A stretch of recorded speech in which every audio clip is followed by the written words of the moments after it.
Natuwa nga ang isang banyaga o foreigner na ito kung saan ay nagbigay siya ng reaksyon sa nasabi nga pong performance ng SB19. At medyo nag-alala siya dahil napakataas daw ng kinalalagyan ng grupo. Kaya naman ayon sa kanya, willing daw siyang maging bodyguard. At may-make sure daw niya na safe sila.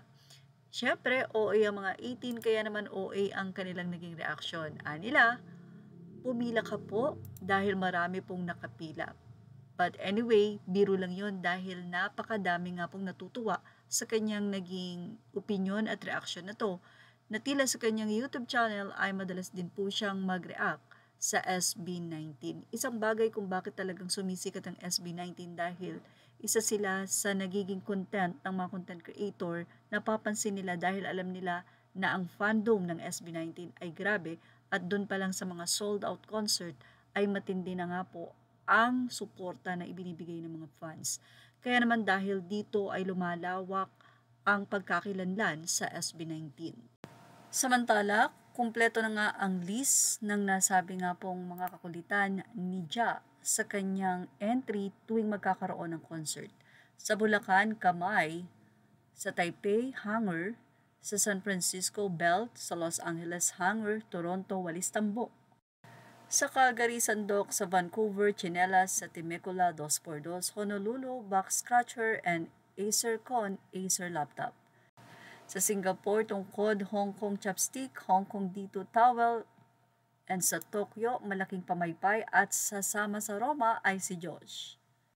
Sa Doha, Qatar, Pillow, sa Fast Zone, Sewing Machine, sa Kalimudan Festival, Arnis Stick, Aurora Music Festival, Payong, Kick 2025 Grand Finals, Whale Plushie, and Melbourne Tennis Racket.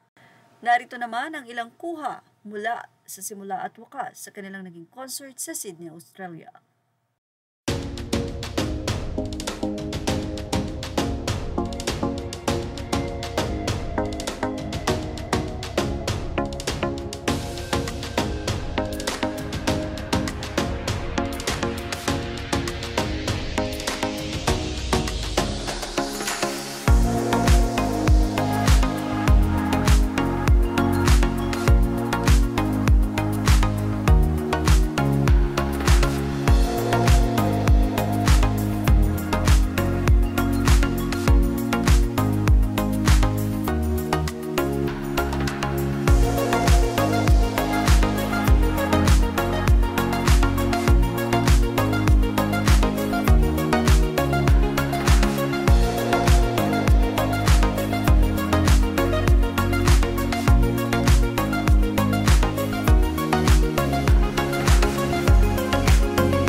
Images were